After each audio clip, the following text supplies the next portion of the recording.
Yohanes pasal 1 ayat 10 sampai 18 ya. Nah, sebagai pengulangan sebelum kita masuk ke Yohanes 1 ayat 10 dan 18, kita diingatkan kembali kebenaran-kebenaran inti atau kebenaran-kebenaran besar yang telah kita pelajari dalam Yohanes pasal 1 ayat 1 sampai 9. Nah, secara garis besar yang kita pelajari di minggu yang lalu. Dalam Yohanes 1 ayat 1 sampai 3, kita belajar Yesus Kristus adalah Allah pencipta. Ya, jadi minggu yang lalu kita sudah diingatkan bahwa Yesus Kristus adalah Allah pencipta. Nah, dan kita juga sudah bandingkan dengan kitab Kejadian. Ya, Bapak Ibu Saudara bisa mengulang kembali. Kemudian di dalam Yohanes 1 ayat 4 sampai 5, Yesus Kristus adalah sumber hidup dan terang dunia. Ya, ini juga sama seperti kitab Kejadian, pada mulanya Allah menciptakan langit dan bumi, dan hari pertama Allah menciptakan terang. Mengapa bisa berhubungan? Silakan perhatikan di dalam pertemuan sebelumnya, ya.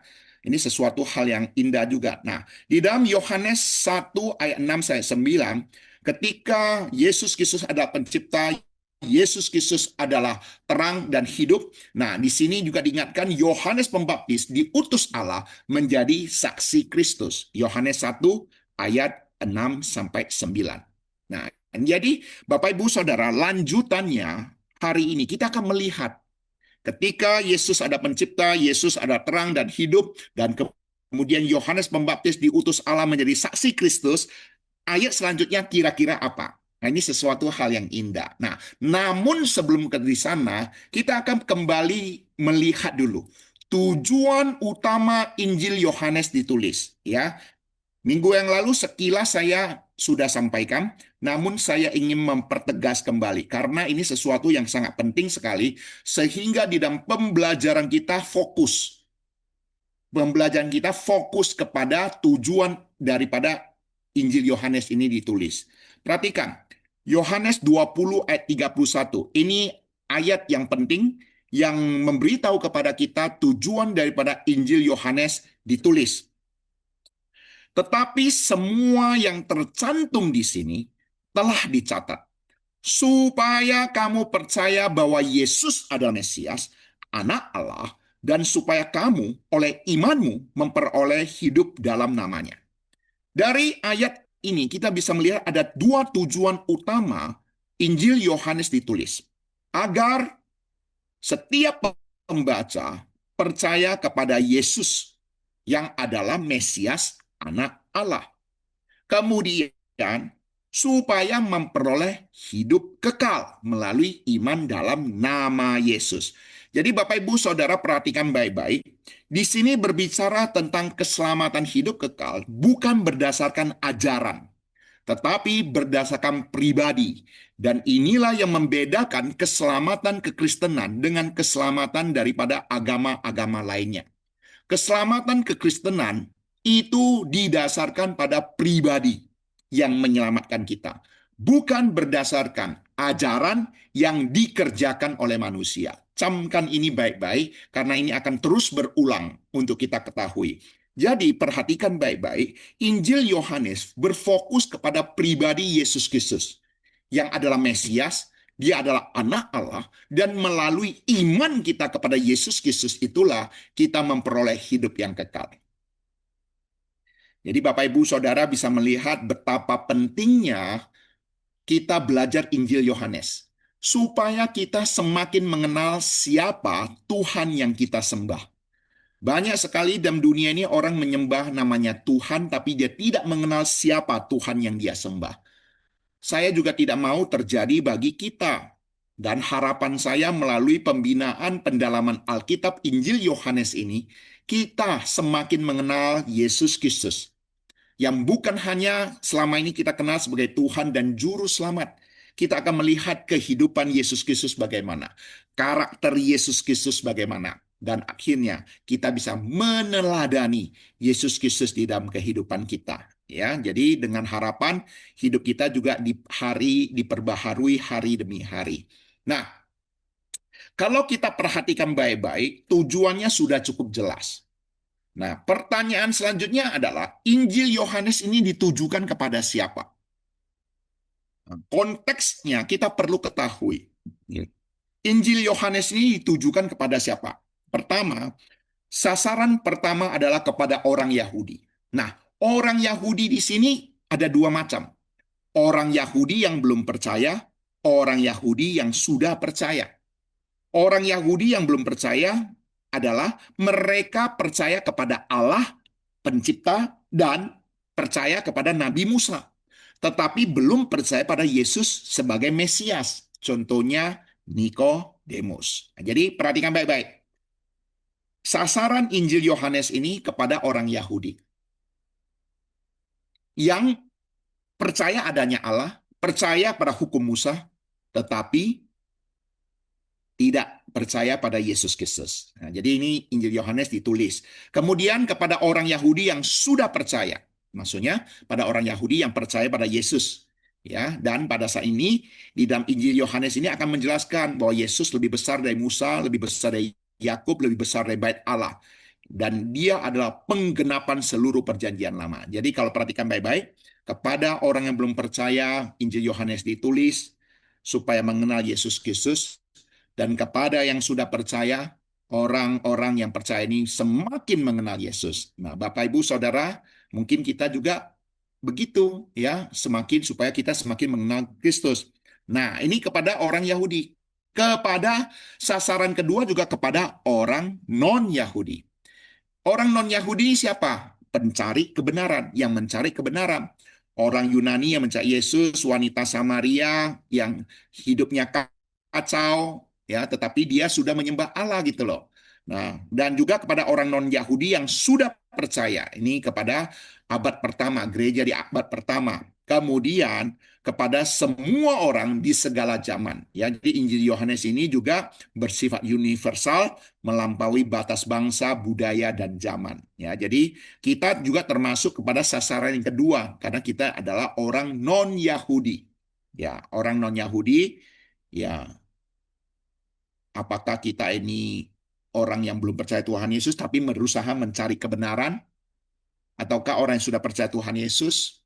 Nah, namun satu hal, siapapun kita, Injil Yohanes ini bermanfaat bagi kita. Karena Injil Yohanes ini juga untuk orang di segala zaman. Selain itu, Injil Yohanes ini juga kepada semua lapisan manusia. Nah, ini juga sesuatu hal yang indah. Pada orang Yahudi, orang non-Yahudi, dan juga kepada semua lapisan manusia. Coba perhatikan. Nikodemus itu adalah mewakili pemuka agama yang terpelajar. Dia adalah para pemuka agama ataupun guru-guru agama. Kemudian wanita Samaria, orang asing dengan latar belakang moral yang rumit ataupun kehidupan yang tidak baik. Orang buta yang sejak lahir, dia termasuk orang yang sederhana namun mengalami kasih Kristus ataupun kuasa Kristus. Kemudian Marta dan Maria adalah sahabat-sahabat daripada Tuhan Yesus yang sedang berduka waktu itu, ataupun yang berduka dan butuh penghiburan daripada Tuhan. Kemudian Pilatus, penguasa Romawi yang sinis. Jadi Bapak Ibu Saudara, kalau kita memperhatikan baik-baik, minimal ada 5 lapisan manusia yang bisa kita lihat di dalam Injil Yohanes ini. Dan ketika dicatat, ini bertujuan juga bagi setiap kita. Status kita yang bagaimanapun juga itu bermanfaat bagi kita untuk bersama-sama belajar tentang Injil Yohanes ini, ya.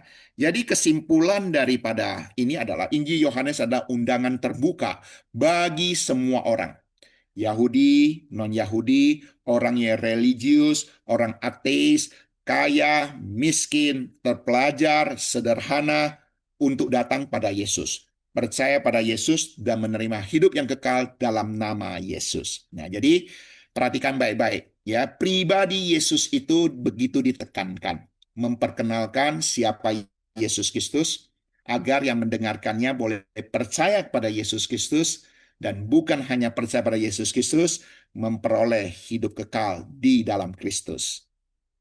Ya, jadi Bapak Ibu Saudara, ini tujuan daripada penulisan Injil Yohanes ini. Nah, kita kembali melihat.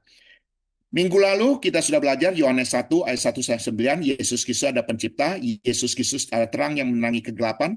dan Yohanes Pembaptis diutus menjadi saksi tentang Yesus Kristus. Nah, sekarang kita akan melihat di dalam Yohanes 1 ayat 10 sampai 18. Dari Yohanes 1 ayat 10-18 ini ada beberapa pertanyaan yang akan kita jawab. Yang pertama, bila Yesus adalah Allah pencipta dan juru selamat manusia dan telah disaksikan oleh utusan Allah. Artinya melalui Yohanes Pembaptis bersaksi, tapi mengapa masih saja ada orang yang menolak Yesus? Ya, jadi ini perhatikan baik-baik pertanyaannya akan kita jawab. Bila Yesus adalah pencipta, dia ada juru selamat manusia dan telah disaksikan oleh utusan Allah. Tapi mengapa masih saja ada orang yang menolak Yesus, masih saja ada orang yang menyangkal Yesus? Pertanyaan kedua, apakah umat pilihan Allah masih bisa menolak Kristus? Apakah orang yang sudah dipilih itu masih bisa menolak Kristus? Nah, nanti kita akan jawab. Kemudian apa yang menjadi kebahagiaan orang-orang yang menerima Kristus? Ya, upah apa gitu ya? Berkat apa gitu ya. Kemudian 4, apa yang dimaksud dengan kasih karunia demi kasih karunia? Ini sesuatu hal yang indah. Kalau kita memahami kasih karunia demi kasih karunia yang diberikan kepada kita, ini sesuatu hal yang indah, menjadi penghiburan kekuatan bagi kita. Dan setelah kita mengerti hal ini, memberikan hati kita penuh sukacita, ya. Kemudian 5, apakah pengertian dunia dalam Injil Yohanes yang begitu sering muncul, ya? Kalau kita perhatikan baik-baik, kata dunia di dalam Injil Yohanes itu begitu penting. Itu punya maksud. Ya, nanti kita akan sama-sama lihat apa maksudnya. Kemudian yang keenam, apa hubungan pendalaman Alkitab hari ini dengan kehidupan rohani Anda sehari-hari? Nah, ini puncak tujuan yang akan kita capai. Ya, minimal ada 7 aplikasi yang akan kita peroleh di dalam pembinaan ini, ya, yang bisa kita terapkan. Ada 7 minimal, ya. Baik, kita segera mulai. Yohanes 1 ayat 10 sampai 13. Sama seperti biasa, saya akan bagi menjadi 3 bagian. Di dalam Yohanes 1 ayat 10 sampai 13. Perhatikan baik-baik, dan di sini saya sengaja memberikan warna 10 dan 11 itu warna hitam, 12, 13 itu warna biru. Ya, jadi kalau perhatikan baik-baik, itu punya maksud. Yohanes 1 ayat 10 sampai 13. Ia telah ada di dalam dunia, dan dunia dijadikan olehnya. Tetapi dunia tidak mengenalnya. Ia datang kepada milik kepunyaannya. Tetapi orang-orang kepunyaannya itu tidak menerimanya. Perhatikan bedanya di dalam ayat 12 dan 13.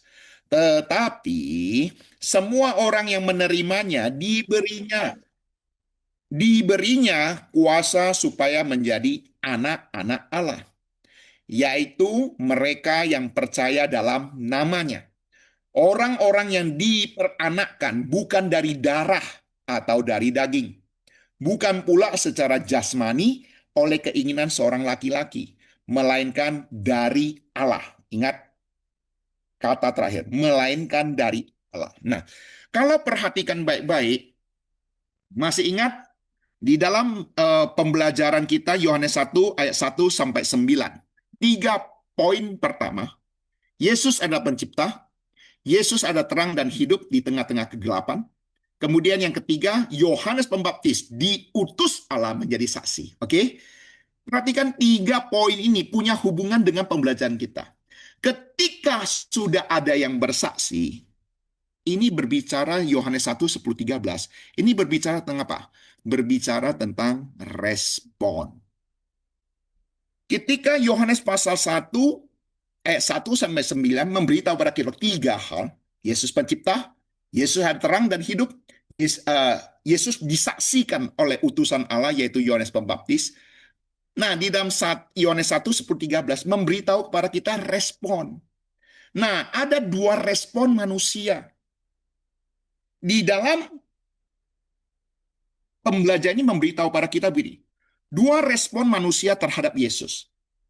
Yang pertama menolak, yang kedua menerima. Dunia tidak mengenalnya. milik kepunyaannya tidak menerima. Ini sesuatu yang tragis.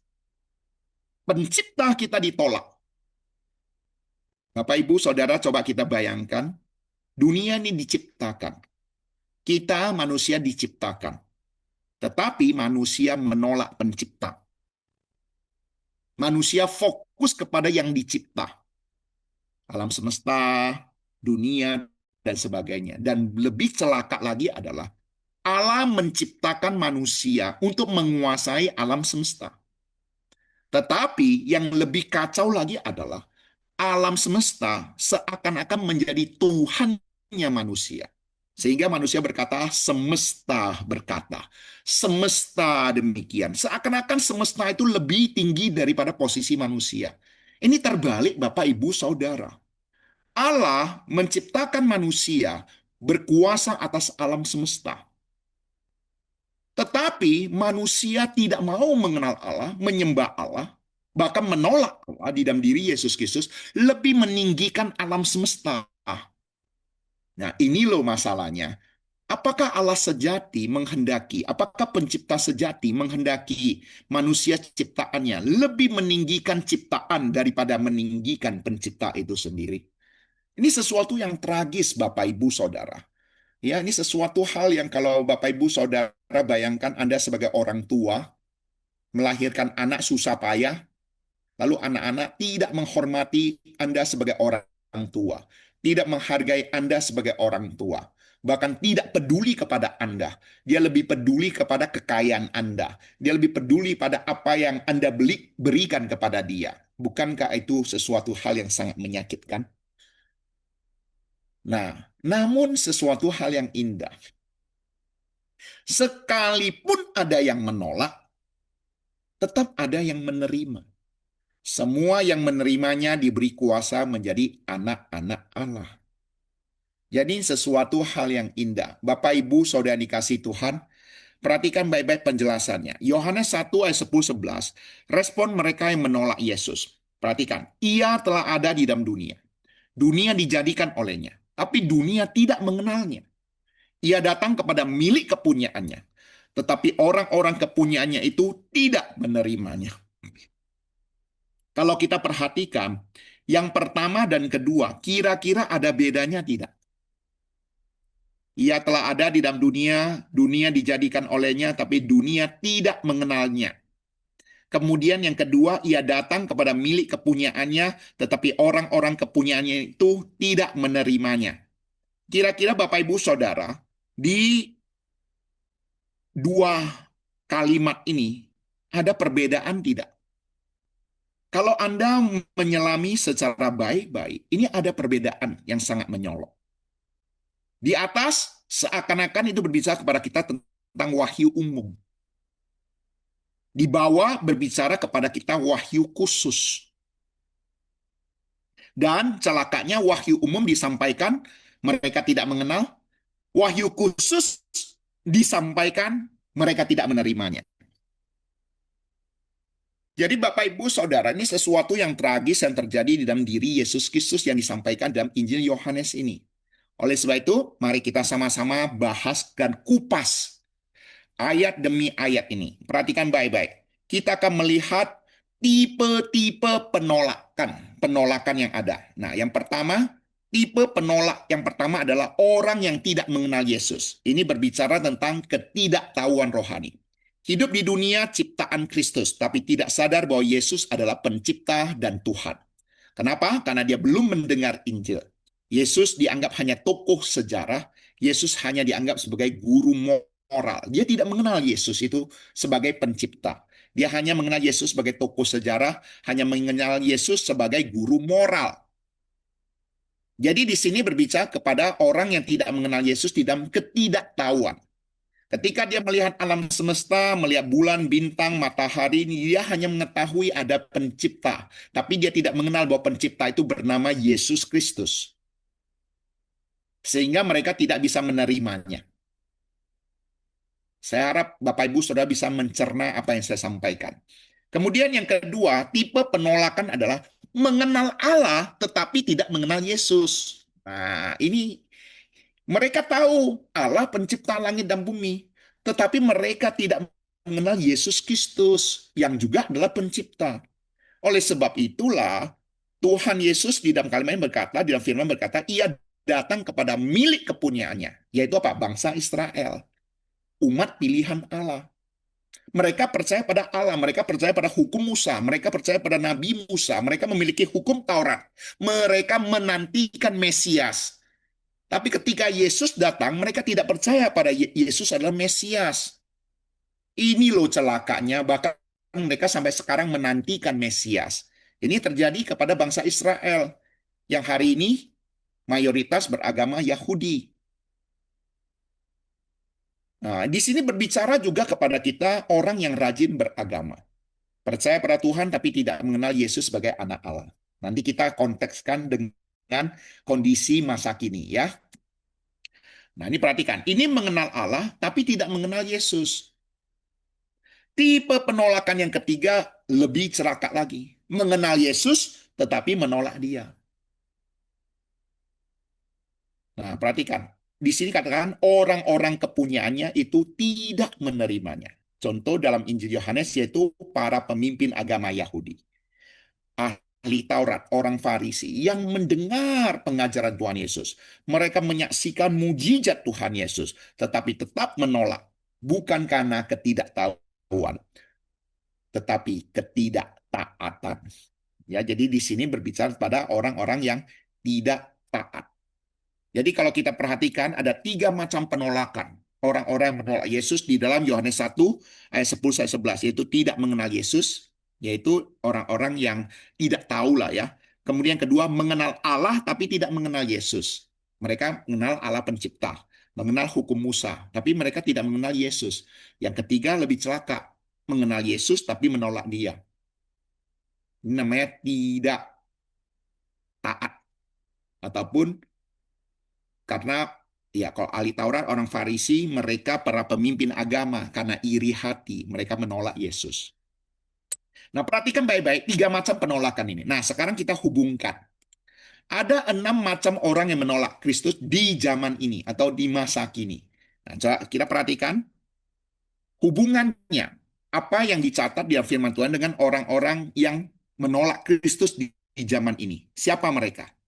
Mereka yang tidak mengenal Yesus sama sekali. Kenapa? Karena mereka belum mendengar Injil Kristus. Mereka memiliki agama dan percaya, tapi tidak pernah memahami siapa Yesus sebenarnya. Ya, ini artinya apa? Mereka masa utamanya adalah ketidaktahuan rohani. Ya, karena tidak ada yang memberitakan Injil pada mereka. Tidak ada yang memberitahu mereka sehingga mereka tidak mengenal Yesus sama sekali, ya.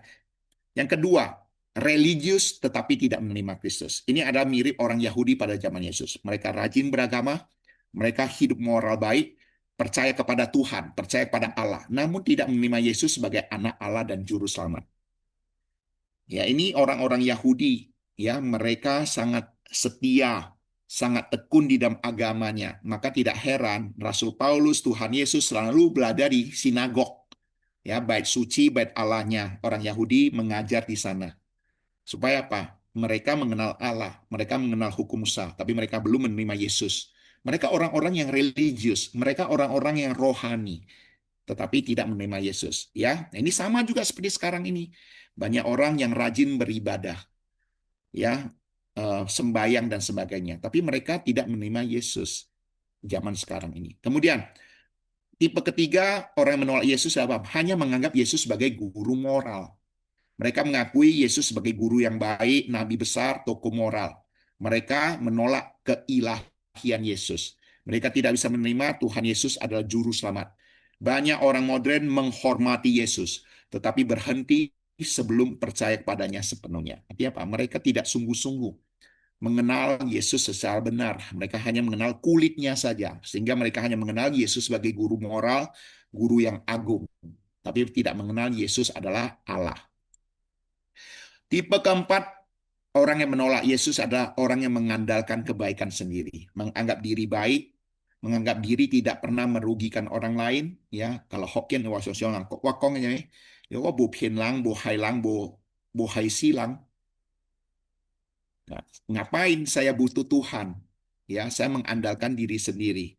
Nah, jadi di sini adalah orang yang eh, me- mengerti keselamatan berdasarkan usaha, bukan berdasarkan anugerah. Ya, dia mengandalkan perbuatan baik dia, mengandalkan dirinya. Kemudian tipe orang kelima yang menolak Tuhan Yesus adalah tahu tentang Yesus tetapi menolak dia. Dia sudah mendengar Injil, sudah mengetahui siapa Yesus, bahkan pernah di lingkungan gereja. Namun mereka memilih untuk tidak percaya.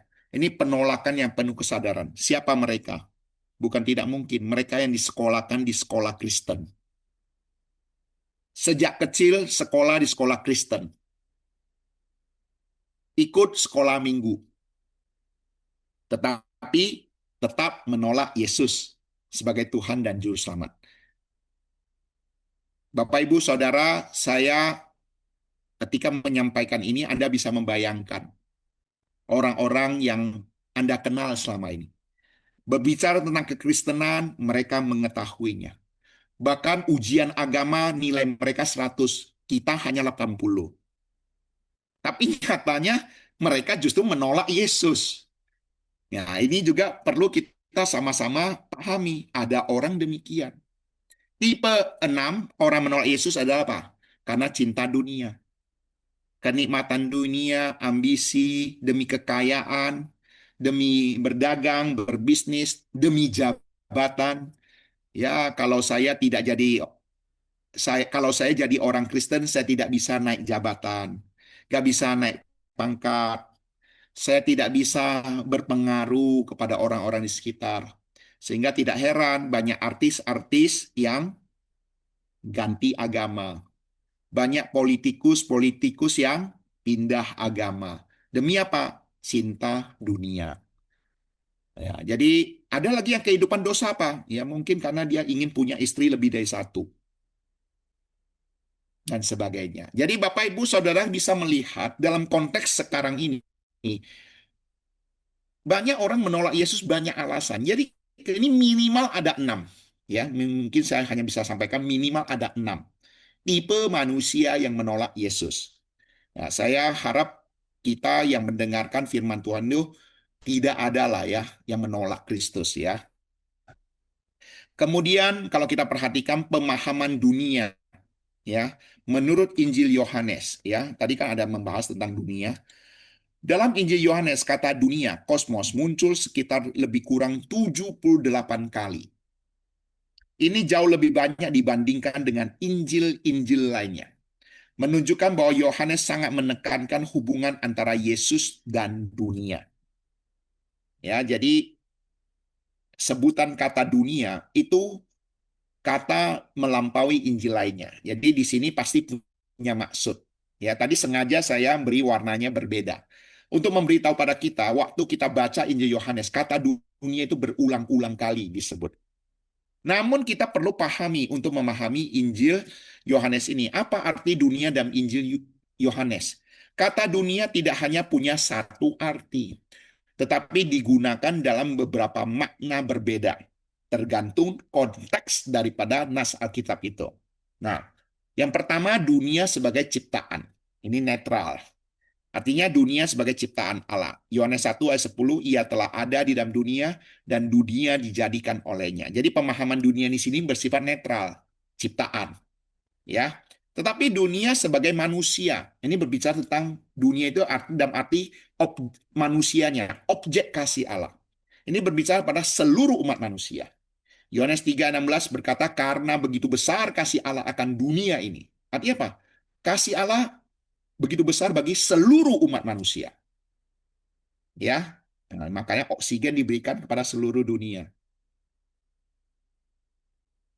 Ya, alam semesta diciptakan untuk seluruh dunia. Matahari ya, bukan menyinari jemuran orang percaya saja. Jemuran orang tidak percaya juga terkena sinar matahari. Udara segar bukan hanya bagi orang Kristen saja, juga bagi dunia, seluruh dunia. Yaitu apa? Objek yang dikasih Allah. Jadi dimaksud dengan dunia di sini adalah semua umat manusia. Namun dunia juga dimaksud di sini adalah apa? Orang-orang yang berdosa, yang melawan Allah. Ini ada sistem kehidupan manusia berdosa menolak Tuhan. Misalnya Yohanes 1, tetapi dunia tidak mengenalnya. Yohanes 15:18 bukanlah dunia membenci kamu. Ini berbicara kepada orang-orang yang menolak Yesus, yang tidak mau mengenal Kristus, yang membenci umat Tuhan. Ya, jadi ini juga mempergunakan kata dunia, yaitu apa? Orang-orang yang tidak mengenal Kristus. Kemudian dunia sebagai kuasa yang bertentangan dengan Kristus. Artinya dunia sebagai wilayah kegelapan. Misalnya, penguasa dunia ini akan dilemparkan keluar. Ya, di sini berbicara tentang kepemimpinan kuasa-kuasa kegelapan yang ada. Jadi minimal ada 4 pemahaman tentang dunia ya. Nanti tergantung konteks. Jadi Bapak Ibu Saudara ketika baca Alkitab, lihat konteksnya dunia yang dimaksud ini dunia yang bagaimana. Karena tidak bisa dimengerti dalam satu makna saja. Ya, jadi ini hanya sebagai bekal kita untuk melihat secara keseluruhan daripada perikop firman Tuhan itu ataupun ayat firman Tuhan itu. Ya, tidak bisa mengerti satu. Ya. Kemudian, tadi sudah eh, ayat 10-11 nah, tentang orang yang menolak Yesus. Nah, sekarang kabar baiknya. Yohanes 1:12-13 tentang mereka yang menerima, respon mereka yang menerima Yesus Kristus. Ya. Nah, ini. Tetapi semua orang yang menerimanya diberinya kuasa supaya menjadi anak-anak Allah, yaitu mereka yang percaya dalam namanya. Perhatikan di sini ya. Nah, orang-orang yang percaya kepada Yesus diberikan kuasa menjadi anak Allah gitu ya. Yaitu siapa? Orang-orang yang diperanakkan bukan dari darah atau dari daging. Nah, ini punya maksud penting nih. Apa yang dimaksud bukan dari darah dan dari daging? Bukan pula secara jasmani oleh keinginan seorang laki-laki. Nah, ini berbicara apa? Bukan karena usaha. Nanti kita akan menjelaskannya ya. Melainkan dari Allah. Nah, jadi perhatikan baik-baik. Di sini berbicara tentang iman adalah pemberian yang daripada Allah. Hari ini kita bisa percaya pada Tuhan Yesus, itu juga adalah pemberian daripada Allah. Nah, sekarang kita akan melihat karakteristik orang-orang yang percaya pada Yesus, adapun percaya dalam nama Yesus. Karakteristik yang pertama, orang yang percaya pada dalam nama Yesus. Semua orang yang menerimanya diberinya kuasa supaya menjadi anak-anak Allah, yaitu mereka yang percaya dalam namanya. Ya, percaya Yesus adalah anak Allah, percaya Yesus adalah juru selamat, menaruh iman dan hidup pada Allah.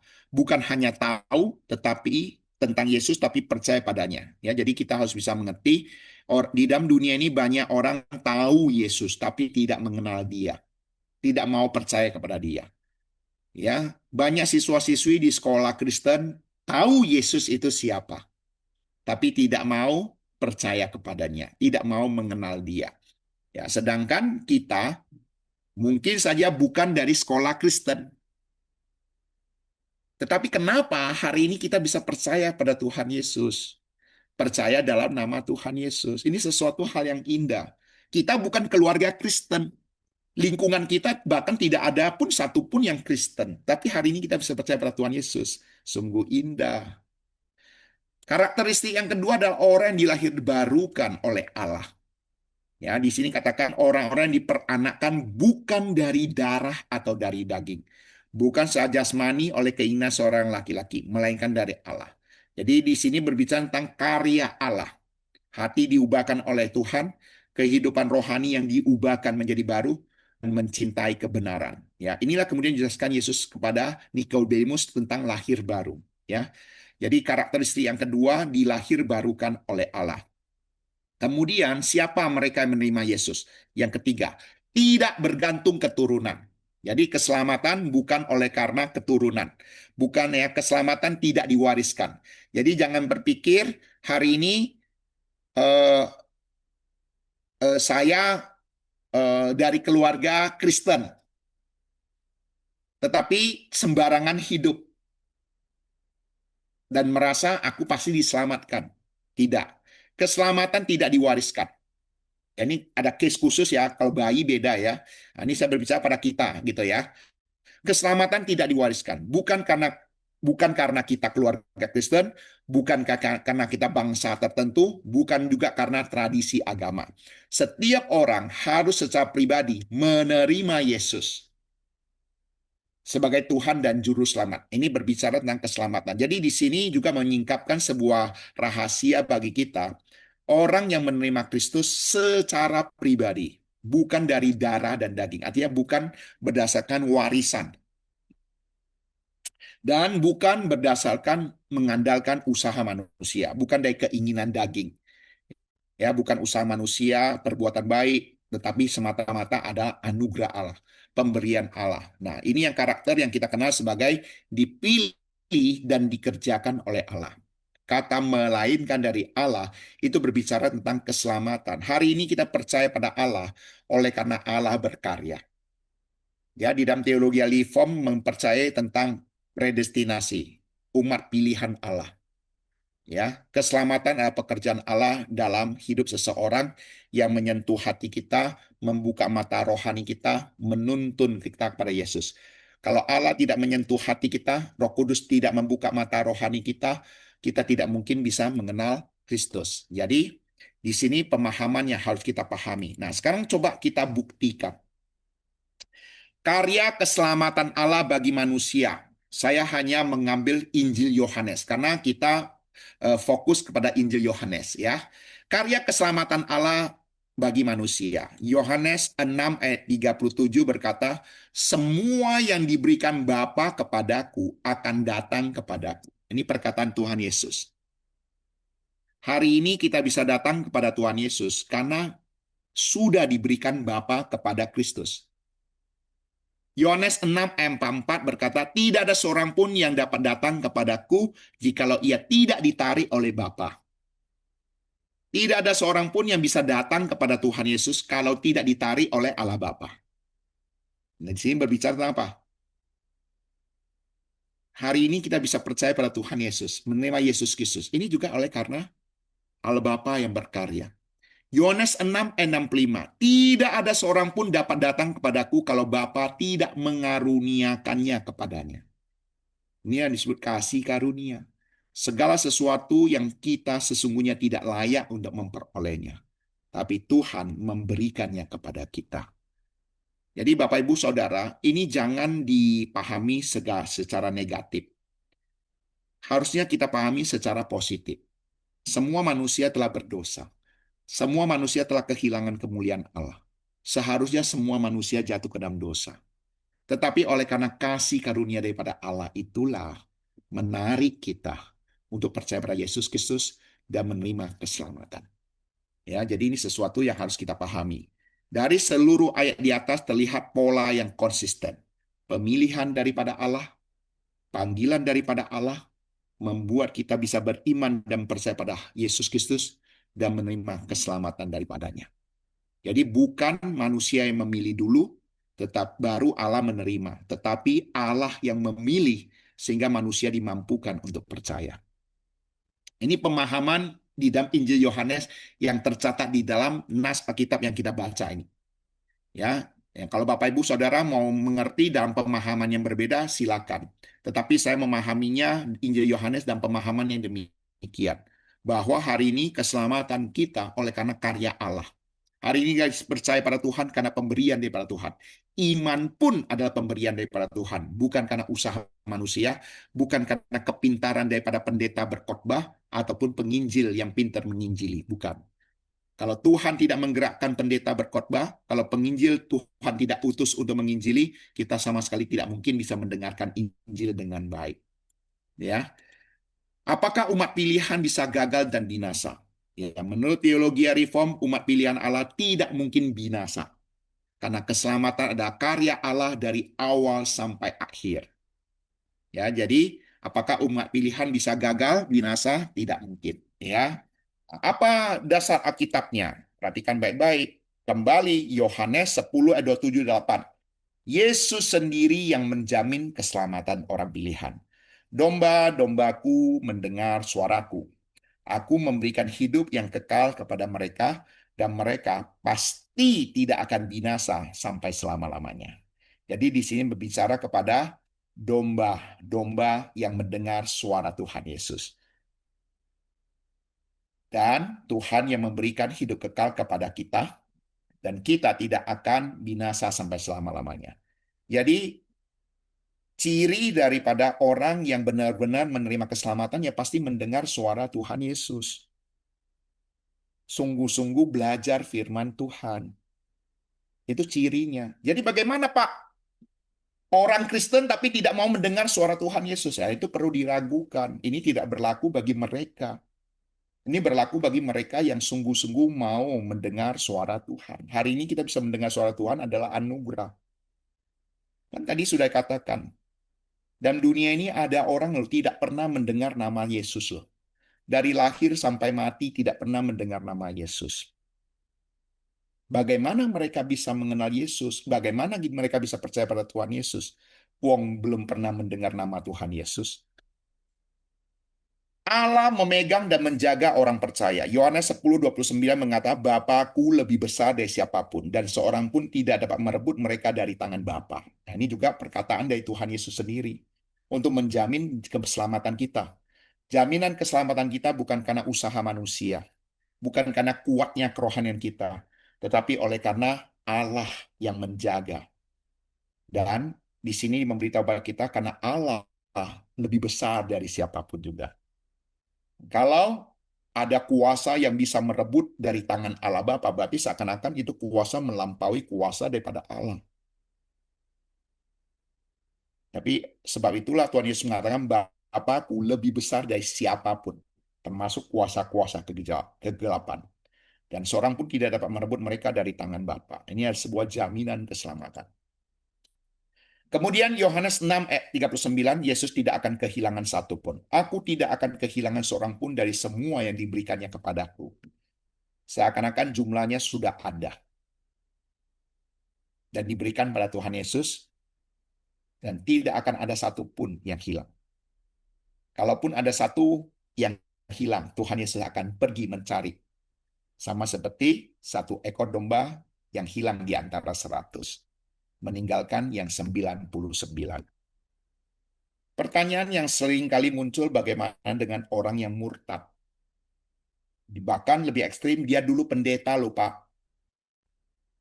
Tapi akhirnya dia dulu pendeta, dia dulu percaya Tuhan Yesus, dia bahkan dulu baptis orang loh Pak. Apakah dia selamat? Bagaimana memberikan penjelasan dalam hal ini? Nah, sederhana demikian. Teologi Reform mengajarkan jika seseorang jatuh total dan tidak kembali, ini murtadnya murni gitu ya, itu berarti sebenarnya dia tidak pernah sungguh-sungguh lahir baru sejak awal. 1 Yohanes 2 ayat 19 memberitahu pada kita, mereka memang berasal dari anak kita, tapi mereka tidak sungguh-sungguh termasuk pada kita. Ini banyak orang Kristen demikian.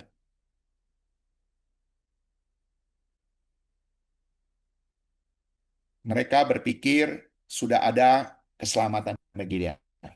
Tetapi akhirnya mereka murtad, pergi sembahyang, masalah keluarga terjadi, mereka mencari agama lain, mencari dukun untuk memperoleh kekayaan dan sebagainya, dan tidak kembali kepada Tuhan. Sesungguhnya orang-orang ini apa? Tidak pernah sungguh-sungguh percaya Tuhan Yesus. Tidak pernah sungguh-sungguh lahir baru sejak awal. Jadi ini menjadi perhatian bagi kita. Ini jawaban sederhananya, ya. Nah, sekarang kita akan melihat lanjutannya. Yohanes 1 ayat 14 sampai 17 tentang kasih karunia demi kasih karunia. Nah, disinilah indahnya.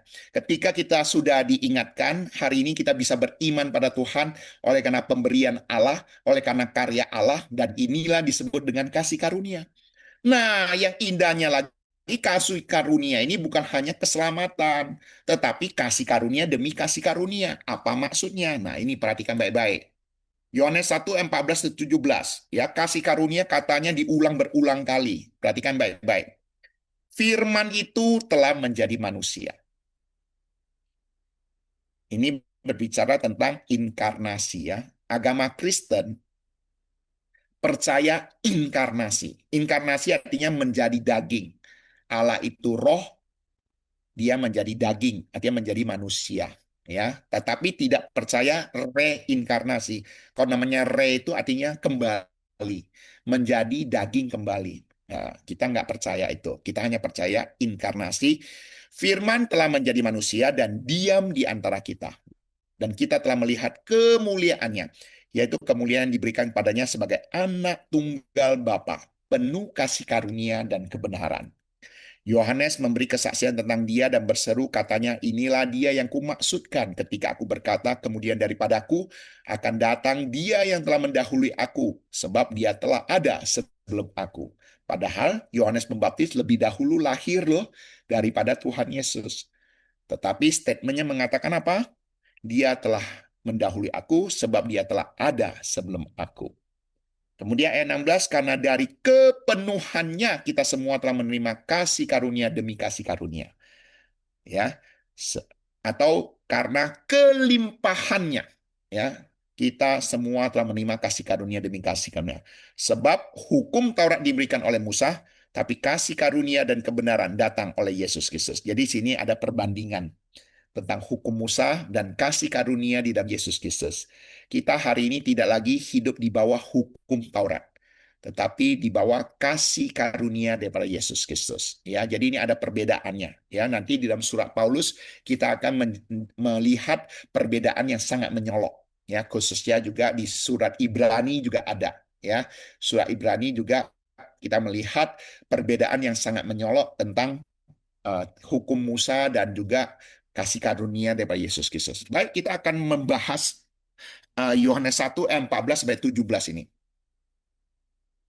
Nah, ayat 14 ini berbicara tentang Allah berinkarnasi menjadi manusia.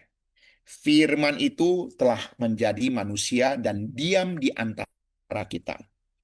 Allah ini berarti ini memiliki makna apa? Allah tidak tinggal jauh. Dia dekat dengan kita manusia. Dia berkemah di antara kita, merasakan kehidupan manusia, merasakan penderitaan manusia, merasakan kelemahan manusia, merasakan susahnya jadi manusia. Jadi Allah yang kita sembah itu Allah yang demikian di dalam Yesus Kristus. Allah yang tidak meninggalkan manusia dalam dosa, tapi datang sendiri untuk menyelamatkan kita. Ini sesuatu yang indah sekali.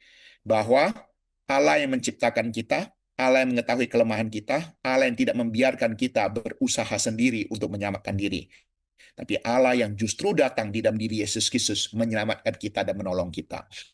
Jadi disinilah perbedaannya, ya, pribadi. Bahwa Yesus, kita diselamatkan oleh pribadi Yesus Kristus, bukan ajaran. Ya, saya selalu mengambil contoh demikian. Ada seorang yang jatuh ke dalam sungai yang dalam. Dia tidak bisa berenang. Yang paling dibutuhkan waktu itu bukan mengajar dia berenang untuk menyelamatkan diri. Yang paling dia butuhkan adalah orang yang datang menyelamatkan dia, menarik dia dari sungai itu. Ajaran berenang waktu itu tidak akan menyelamatkan dia, karena dia sedang hanyut, dia sedang tenggelam. Demikian juga kita yang hidup dalam dunia ini, hanyut oleh dosa, tenggelam di dalam dosa. Yang paling dibutuhkan bukan ajaran menyelamatkan diri, tetapi menerima tangan daripada Tuhan Yesus yang mati di atas kayu salib menyelamatkan kita. Jadi kita diselamatkan bukan oleh karena ajaran, tetapi oleh karena pribadi Yesus Kristus. Dan pribadi itu adalah Allah yang berinkarnasi menjadi manusia. Oke. Kemudian ayat 15, Allah yang memperkenalkan diri melalui Yesus Kristus. Yohanes memberi kesaksian tentang dia, dia telah ada sebelum aku. Ini berbicara apa? Bahwa Allah mengutus Yohanes Pembaptis untuk bersaksi. Ya, ini sesuatu hal yang penting di dalam perjanjian lama. Saksi itu begitu penting untuk menunjukkan bahwa kebenaran itu benar atau tidak. Ya, Allah memberi saksi, yaitu Yohanes Pembaptis diutus khusus bersaksi tentang Yesus. Yesus ada pra-eksisten. Artinya apa? Bukan sekedar manusia biasa, dia sudah ada sejak kekekalan. Minggu yang lalu kita bahas Yesus telah ada sebelum dunia dijadikan. Ya, kemudian supaya manusia percaya, Allah tidak membiarkan manusia tersesat, Ia memberikan petunjuk yang jelas. Ya, jadi di sini memberitahu pada kita ayat 15 tentang Allah memperkenalkan diri melalui Yesus Kristus. Atau dengan kata lain, ketika Allah sudah berinkarnasi menjelma menjadi manusia, Allah juga tidak membiarkan manusia mengenal Yesus dengan cara sendiri, tetapi melalui utusan, yaitu melalui Yohanes Pembaptis untuk bersaksi tentang diri Yesus Kristus. Nah, ini ayat 15. Ayat 16 tentang kasih karunia. Ini sungguh indah Bapak Ibu Saudara. Apa artinya kasih karunia demi kasih karunia? Perhatikan, karena dari kepenuhannya kita semua telah menerima kasih karunia demi kasih karunia. Seperti gelombang laut yang datang silih berganti, kasih karunia Tuhan terus mengalir tanpa habis. Kita menerima pengampunan dosa, kasih karunia. Setelah kita diampuni dosa kita memperoleh damai sejahtera. Kita memiliki kekuatan, kuasa menjadi anak-anak Allah. Kita senantiasa mendapat pertolongan di dalam kehidupan kita. Masalah belum selesai, penghiburan daripada Tuhan tetap kita rasakan dalam hati kita. Ini pertolongan Tuhan. Ini kasih karunia. Sesuatu yang tidak mungkin, tapi menjadi mungkin. Tidak mungkin ada damai sejahtera, tapi tetap merasakan ada damai sejahtera. Ini kasih karunia. Kemudian berpengharapan. Sekalipun dalam dunia tidak ada harapan. Tetapi dalam Kristus kita tetap punya harapan. Ini kasih karunia. Jadi Bapak Ibu Saudara, hidup kita sungguh indah. Sebagai anak-anak Allah. Kita bukan saja ditebus darah Kristus. Tetapi hari-hari yang kita lalui penuh dengan sukacita. Masalah bisa saja terjadi, tidak akan merebut sukacita kita. Masalah bisa saja menimpa anak-anak manusia sama seperti orang-orang dunia. Tetapi kita tetap punya pengharapan. Hati kita masih penuh damai sejahtera. Dan kita tahu Tuhan sama sekali tidak meninggalkan kita. Ini kasih karunia. Jadi kita bukan hanya menerima pengampunan dosa, keselamatan saja. Tidak. Setiap hari kasih karunia demi kasih karunia mengalir dalam kehidupan kita. Bagai gelombang ombak yang terus-menerus. Ya, hari ini kita bisa mendengarkan firman Tuhan, ini juga sebuah kasih karunia. Hari ini kita bisa mengerti apa yang kita dengarkan, ini juga kasih karunia. Hari ini kita punya waktu untuk mendengarkan firman Tuhan secara serius, ini juga kasih karunia. Hari ini ketika Anda bersuka cita mendengarkan firman Tuhan ini juga kasih karunia. Jadi kasih karunia Tuhan tidak berhenti pada satu anugerah saja. Setiap hari orang percaya menerima anugerah yang baru. Rahmat Tuhan selalu baru tiap pagi. Jadi kalau Tuhan katakan rahmat Tuhan selalu baru tiap pagi, saat teduhlah tiap pagi untuk menampung rahmat Tuhan. Kalau kita sudah tahu kebenaran rahmat Tuhan baru tiap pagi, tapi kita tidak mau saat teduh tiap pagi. Bagaimana bisa mengerti rahmat Tuhan yang baru itu? Tuhan mau menghibur kita dengan firman-Nya. Tuhan mau menuntun kita dengan firman-Nya. Tuhan mau menerangi hidup kita dengan firman-Nya, tapi kita sendiri yang tidak mau. Jangan salahkan Allah. Nah, oleh sebab itu, supaya kita juga bisa mengalami kasih karunia para Allah lah pada apa yang Tuhan nyatakan. Oke, jadi kalau kita mengerti kasih karunia demi kasih karunia ini sesuatu hal yang indah. Kasih karunia melalui Yesus Kristus, nah ini perbedaannya melalui hukum Musa, ya, menunjukkan yang benar, menyatakan dosa, tidak dapat menyelamatkan. Kalau hukum Musa itu berdasarkan perbuatan.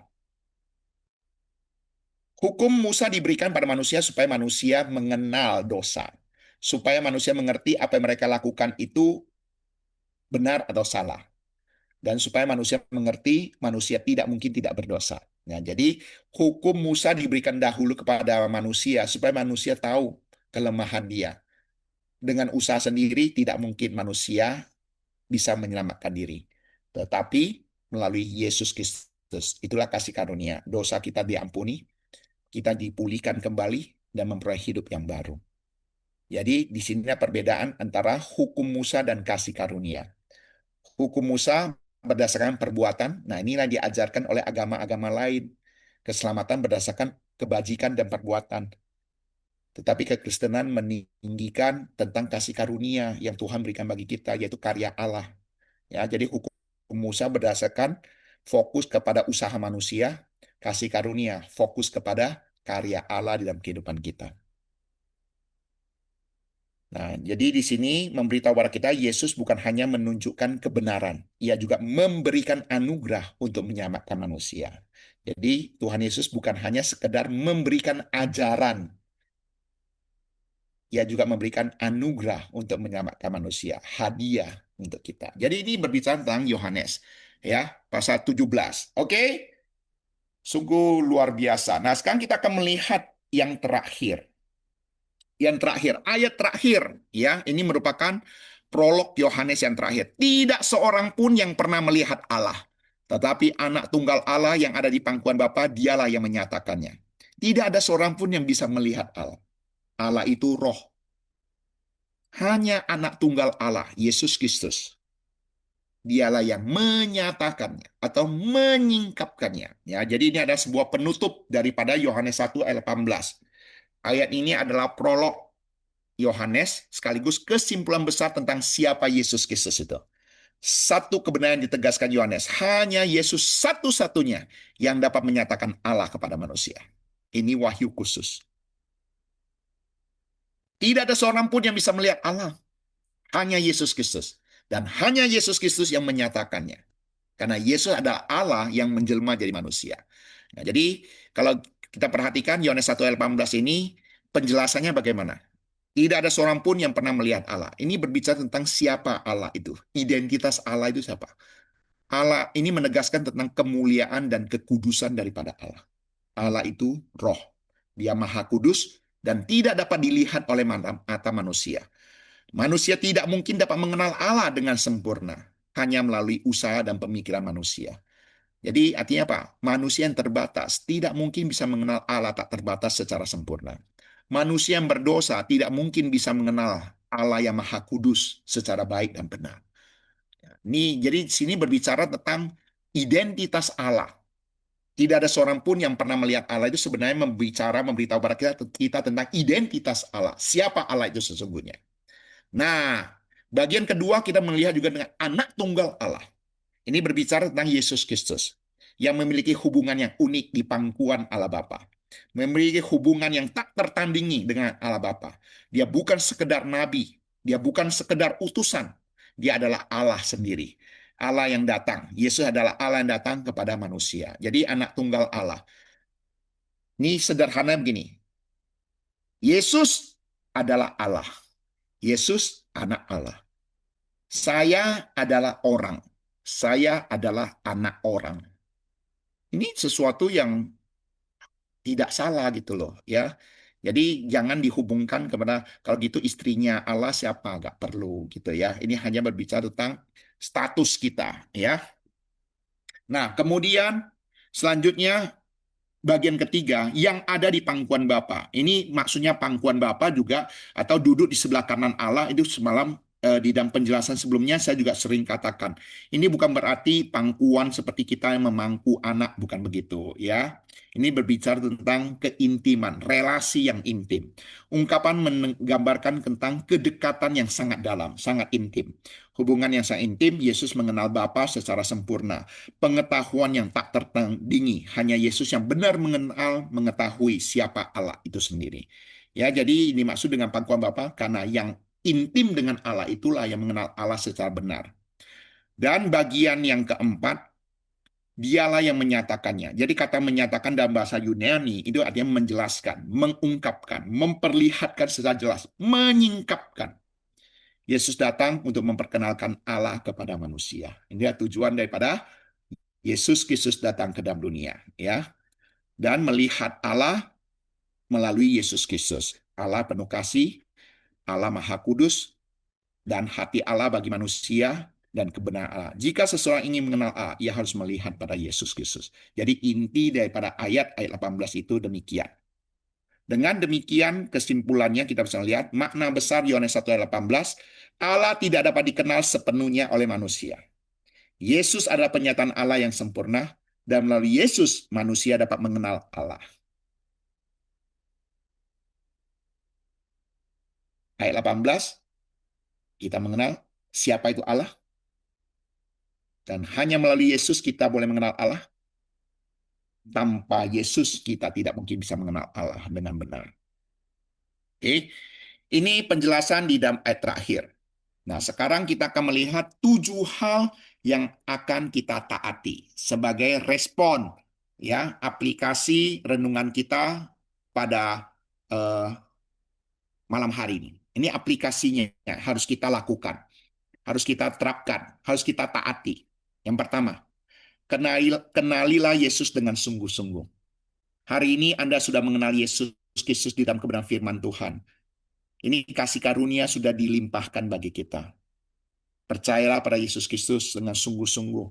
Terimalah Yesus dalam hidupmu. Hiduplah sebagai anak Allah, ya, yang taat pada firman Allah. Syukurilah kasih karunia yang Tuhan berikan bagi kita setiap harinya. Karena kasih karunia yang Tuhan berikan bukan hanya sekali, tetapi berkali-kali dan tak terhitung banyaknya. Kemudian bergantunglah pada Tuhan setiap hari. Ingat, rahmat Tuhan selalu baru tiap pagi. Dalam kelemahan, dalam masalah, datang kepada Tuhan yang berikan kasih karunia demi kasih karunia. Kenalilah Allah melalui Yesus Kristus.